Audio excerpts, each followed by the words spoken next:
Hello good morning guys, मैं वैभव एक बार फिर से आप सभी लोगों का बहुत बहुत स्वागत करता हूं। आज के सेशन में एक बार फिर से हम संविधान के कुछ बहुत ही इंपॉर्टेंट क्वेश्चंस के बारे में डिस्कस करने वाले हैं, जो कि आपके एग्जाम के पॉइंट ऑफ व्यू से काफ़ी इंपॉर्टेंट होने वाले हैं। तो चलिए शुरू करते हैं आज का ये सेशन। पहला क्वेश्चन हमारा है, उद्देश्य प्रस्ताव किसके द्वारा प्रस्तुत किया गया है। तो देखिए इसका जो सही आंसर होगा वो होगा हमारा जवाहरलाल नेहरू। ठीक है, ध्यान रखिएगा, उद्देश्य प्रस्ताव जो है ये जवाहरलाल नेहरू के द्वारा प्रस्तुत किया गया था। आगे बढ़ते हैं नेक्स्ट क्वेश्चन की तरफ। संविधान सभा को कब अंगीकृत, अधिनियमित और आत्मसमर्पित किया गया है। फटाफट सही आंसर जो है उसका चुनाव कर लीजिए। तो यहाँ पर जो सही आंसर होगा वो क्या होगा, 26 नवंबर 1949 को। ठीक है, ध्यान रखिएगा संविधान सभा को, ठीक है, संविधान सभा को, यहाँ पर संविधान सभा नहीं होगा, यहाँ पर होगा संविधान। ठीक है, संविधान को कब अंगीकृत, अधिनियमित और आत्मसमर्पित किया गया। तो ध्यान रखिएगा संविधान को 26 नवंबर 1949 को अंगीकृत, अधिनियमित और आत्मसमर्पित किया गया है। आगे बढ़ते हैं नेक्स्ट क्वेश्चन की तरफ। भारत में संघीय न्यायालय की स्थापना कब की गई है।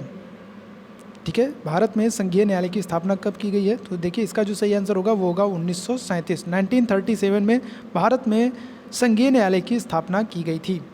आगे बढ़ते हैं। संविधान सभा के उपाध्यक्ष किसको बनाया गया है। ठीक है, ठीक है, ध्यान रखिएगा क्वेश्चन क्या है, संविधान सभा के उपाध्यक्ष किसको बनाया गया है। तो देखिए यहाँ पर जो सही आंसर होगा वो होगा हमारा H.C. मुखर्जी। H.C. मुखर्जी को संविधान सभा का उपाध्यक्ष बनाया गया था। अगर बात की जाए संविधान सभा के अध्यक्ष की, तो अस्थायी अध्यक्ष जो है डॉक्टर राजेंद्र प्रसाद को बनाया गया था, जबकि वहीं संविधान सभा के उपाध्यक्ष जो है ये H.C. मुखर्जी को बनाया गया है। आगे बढ़ते हैं। स्वतंत्र भारत के पहले शिक्षा मंत्री कौन थे। ठीक है, ध्यान रखिएगा स्वतंत्र भारत के पहले शिक्षा मंत्री की बात की जाए तो ये हैं अबुल कलाम आज़ाद। ठीक है, ध्यान रखिएगा स्वतंत्र भारत के पहले शिक्षा मंत्री अबुल कलाम आज़ाद हैं और इनके जन्म दिवस, ठीक है, ध्यान रखिएगा 11 नवंबर को, ठीक है, 11 नवंबर को राष्ट्रीय शिक्षा दिवस के रूप में मनाया जाता है।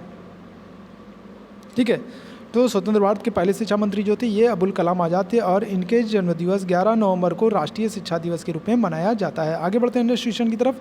स्वतंत्र भारत के पहले विधि मंत्री कौन थे। ठीक है, तो बताना है स्वतंत्र भारत के पहले विधि मंत्री कौन थे। तो देखिए यहाँ पर जो सही आंसर होगा वो होगा हमारा भीमराव अम्बेडकर। ठीक है, स्वतंत्र भारत के 1947 के बाद स्वतंत्र भारत में पहले विधि मंत्री जो हैं वो भीमराव अम्बेडकर को बनाया गया था। ठीक है, चलिए आगे बढ़ते हैं। स्वतंत्र भारत की पहली स्वास्थ्य मंत्री कौन थी। 1947 के बाद जो मंत्रिमंडल गठित हुआ था उसके बारे में बात हो रही है स्वतंत्र भारत के पहले मंत्रिमंडल की। तो यहाँ पर जो स्वास्थ्य मंत्री जो बनाया गया था, ध्यान रखिएगा ये राजकुमारी अमृता कौर को बनाया गया था। ठीक है, और ध्यान रखिएगा ये महत्वपूर्ण है क्योंकि ये पूरे मंत्रिमंडल में ये एकमात्र महिला सदस्य थी। ठीक है, पूरे मंत्रिमंडल में जो है ये एकमात्र महिला सदस्य थी। ठीक है, जिनको शामिल किया गया था, तो इसलिए महत्वपूर्ण है। ये स्वतंत्र भारत की पहली स्वास्थ्य मंत्री थी राजकुमारी अमृता कौर। आगे बढ़ते हैं। संविधान सभा में कुल कितने वाचन हुए हैं। तो देखिए इसका जो सही आंसर होगा वो होगा हमारा 3। संविधान सभा में कुल 3 वाचन हुए हैं। आगे बढ़ते हैं। संविधान सभा में कुल महिलाओं की संख्या कितनी थी। तो ध्यान रखिएगा संविधान सभा में कुल महिलाओं की संख्या जो थी वो थी 15। संविधान सभा में कुल महिलाओं की संख्या 15 थी। आगे बढ़ते हैं। संविधान सभा पर कुल कितने सदस्यों ने हस्ताक्षर किया। ध्यान रखिएगा संविधान सभा में अगर कुल सदस्यों की बात की जाए तो कुल सदस्य तो 389 थे। ठीक है, लेकिन अगर बात की जाए हस्ताक्षर की तो तीसरे वाचन के बाद 284 सदस्य ही उपस्थित थे और इन्हीं 284 सदस्यों ने संविधान सभा पर, ठीक है, संविधान पर हस्ताक्षर किया था। ध्यान रखिएगा यहाँ संविधान सभा नहीं होगा, संविधान होगा। संविधान पर कुल कितने सदस्यों ने हस्ताक्षर किया। ठीक है, तो ध्यान रखिएगा संविधान पर जो है कुल 284, तीसरे वाचन के बाद 284 सदस्य उपस्थित थे और इन्हीं के हस्ताक्षर के बाद संविधान सभा के द्वारा संविधान को अंगीकृत, अधिनियमित और आत्मसमर्पित कर लिया गया। आगे बढ़ते हैं। किस अधिनियम से बर्मा को भारत से अलग कर दिया गया। बर्मा जिसे अभी वर्तमान में म्यांमार के नाम से जानते हैं, तो इसे किस अधिनियम से, किस एक्ट से भारत से अलग किया गया। तो सही आंसर क्या होगा, सही जो ऑप्शन होगा वो होगा हमारा 1935। 1935 के भारत शासन अधिनियम से बर्मा म्यांमार को भारत से अलग कर दिया गया। आगे बढ़ते हैं नेक्स्ट क्वेश्चन की तरफ। संविधान सभा में भीमराव अम्बेडकर को कहाँ से शामिल किया गया। तो देखिए इसका जो सही आंसर होगा वो होगा हमारा मुंबई। ठीक है, मुंबई या बम्बई से जो है भीमराव अम्बेडकर को संविधान सभा में शामिल किया गया। संविधान सभा की पहली बैठक कब हुई। ठीक है, नेक्स्ट क्वेश्चन हमारा संविधान सभा की पहली बैठक कब हुई। तो देखिए इसका जो सही आंसर होगा वो होगा 9 दिसंबर 1946। 9 दिसंबर 1946 को संविधान सभा की पहली बैठक हुई है। आगे बढ़ते हैं। भारत की स्वतंत्रता के समय इंग्लैंड में कौन सी सरकार थी, किसकी सरकार थी?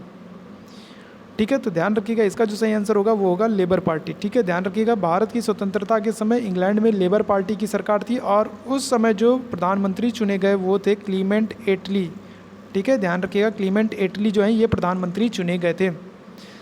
आगे बढ़ते हैं, भारत की स्वतंत्रता के समय इंग्लैंड के प्रधानमंत्री कौन थे? तो देखिए इसका आंसर अभी मैंने दे दिया।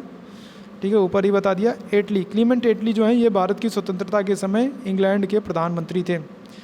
आगे बढ़ते हैं, झंडा समिति के अध्यक्ष कौन थे?